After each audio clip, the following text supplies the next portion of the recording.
그럼 다음 단계는 뭐 피지컬 AI와 네. 이제 로봇 얘기로 한번 넘어가 보죠. 네. 우리나라는 이제 일단 글로벌 판세가 확정되지 않았다. 그래서 좀 더 투자를 해서 글로벌 3강에 가자. 어떤 영역은 또 선두가 가자. 이런 발표가 있었습니다.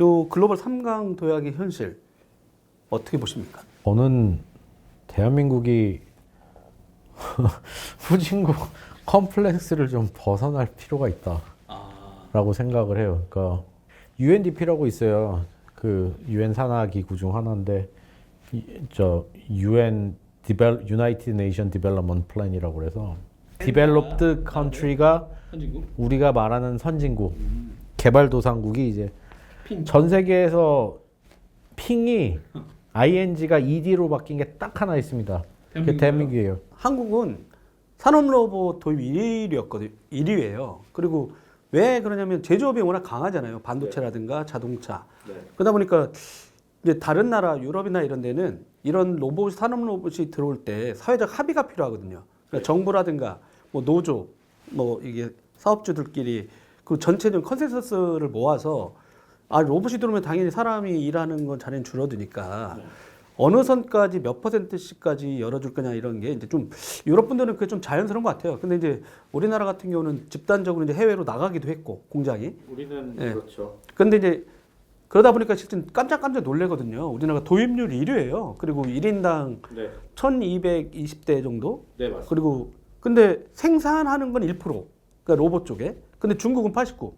그러니까 이미 이것만 봐도 89대 1%가 86인가 1%일 텐데 생산 관점으로 보면 그러니까 소비자 관점 말고 로봇을 소비하는 국가 말고 우리는 철저히 로봇을 소비하는 국가였는데 이거를 생산 쪽으로 돌리려고 하는데 정부가 만약에 AI처럼 로봇도 중국향 로봇과 서방 진영 간 로봇으로 나뉠 거다라고 예측을 해서 이걸 육성하겠습니다라고 했으면은 매우 옳은 결정이에요. 왜냐하면은 디커플링 되는 디커플링이 되면은 결국에는 대한민국 로봇을 찾는 날이 올 거고, 네네. 근데 그게 아니라면은 그렇게 치면 2등이 그 말씀하신 IFR 자료에서 1220대 네네, 1인당 일인당. 근로자 네, 한국에. 1만 명당 네네. 싱가포르이 770이거든요. 싱가포르는 그럼 시장 점유율이 얼마일까요? 그리고 미국도 꽤 높을 텐데 미국 4%거든요. 네네.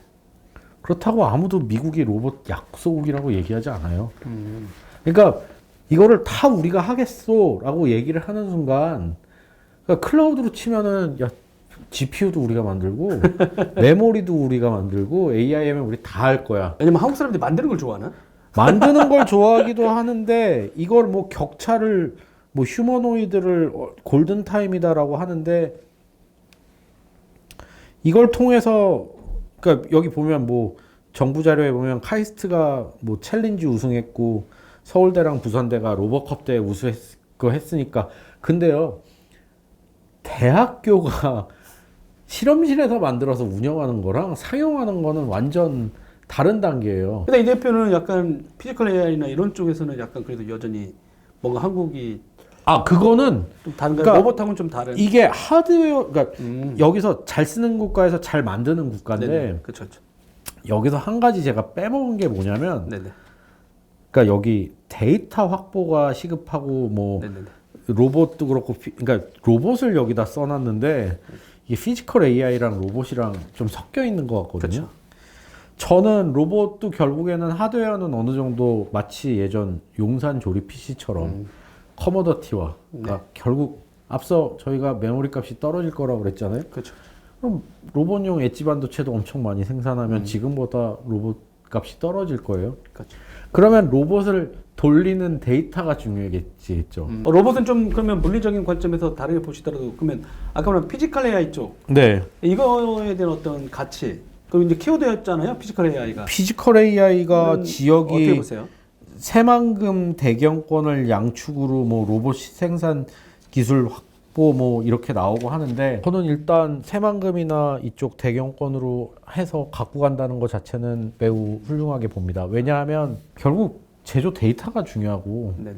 피지컬 AI도 데이터 확보가 중요하고 그리고 이번에 젠슨왕 왔다 갔잖아요. 네네. 젠슨왕이 만난 게 다 피지컬 AI나 이런 로보틱스 하는 그런 그렇죠, 관련된 회사들이었어요. 네네. 그 얘기는 즉 뭐냐면 젠슨왕도 GPU만 팔아선 자기네가 나중에 시스코 꼴 날, 그러니까 주가가 폭락했던 시스코 꼴 날 거라는 걸 누구보다 잘 알죠. 옴니버스라든지 아니면은 저 각종 일단 쿠다 트윈할 라이브- 수 있는 것들 예. 계속 올리고 있죠. 쿠다 라이브러리를 늘린다는 거는 바꿔 얘기하면 데이터가 중요하기 때문에 네. 그만큼 검증된 데이터가 중요하기 때문에 그런 관점에서 이거는 중요한 것 같아요. 거기다가 이제 한 가지 잘 되면서도 우려되는 거는 미국 엔비디아나 구글 등이 로봇 파운데이션 모델을 주도 해외 플랫폼에 종속되지 않는 주력 10대 업종에 특화된 한국형 파운데이션 모델 개발.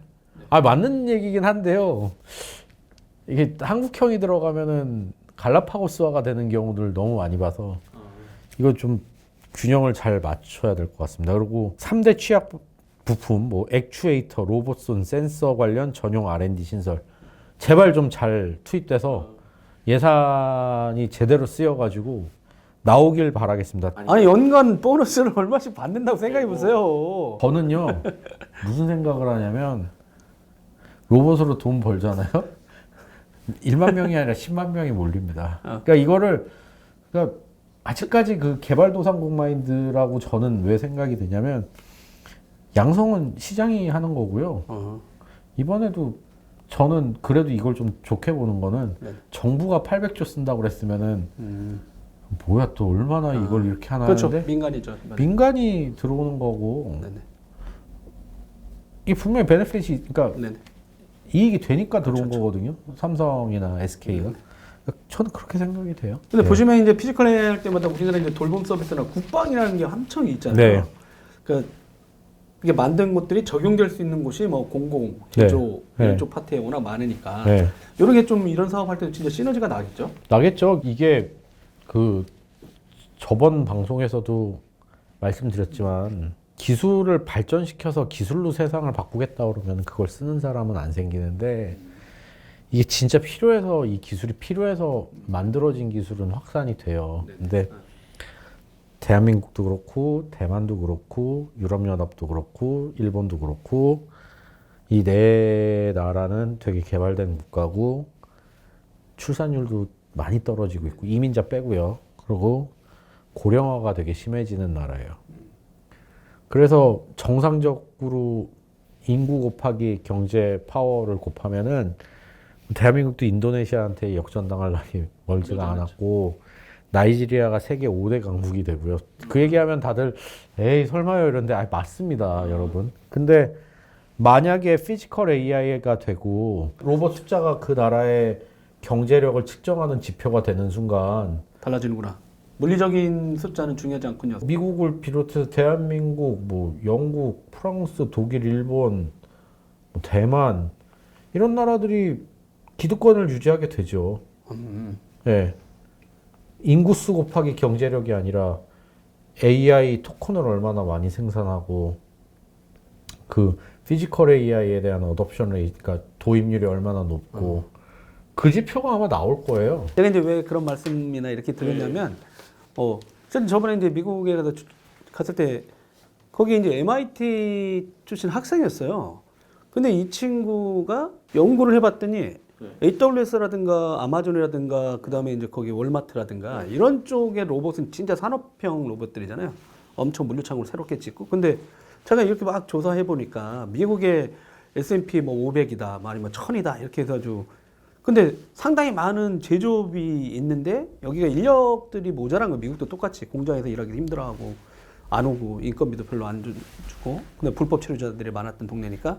근데 이게 역사와 전통을 갖고 있는 회사들인데 그런 어려움이 있다 보니까 그분들을 만나게 된 거죠. 학생이. 그랬더니 뭐가 필요하십니까? 라고 했더니 그냥 이 물건 하나라도 옆에 자동으로 올려줄 수 있는 그런 게 필요해. 그러니까 이 친구들은 우리 로봇을 만드는 연구를 하긴 했는데 제조는 우리가 할 수가 없는 걸 알았던 거죠. 그러다 보니까 근데 소프트웨어적인 게 계속 운영하는 시스템이라든가 이런 거 전체 인식하고 그러다가 또 인공지능이 나오니까 인식률이 더 좋아지고 OCR이라든가 그렇죠.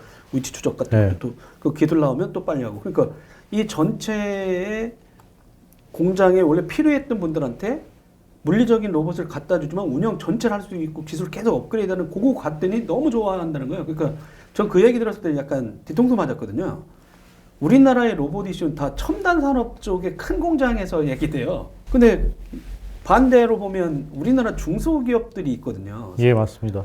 근데 그분들의 공장에 이 로봇이나 누가 들어가서 중소기업의 경쟁력, 그러니까 여기 인건비가 너무 비싸서 해외로 나가겠다는 분들을 안에다 두게 할 수도 있는 거는, 근데 이런 발표나 이런 거 봤을 때도 그 이슈 쑥 빠져 있다 보니까 너무 이게 큰 거대 기업 위주로만 나오거나 아니면 로봇 연구한다는 분들도 자꾸 그 큰 시장만 바라보고 로봇을 하는데 약간 그런 사람들처럼, 그러니까 하드웨어는 어떤 게 상관없더라도 우리 현실적으로 이 로봇이 진짜 필요한 곳에 좀 투입되면 어떨까 하는 메시지는 많이 없다 보니까 이제 약간 그 부분이 저도 좀 아쉬워서 그런 것 같아요.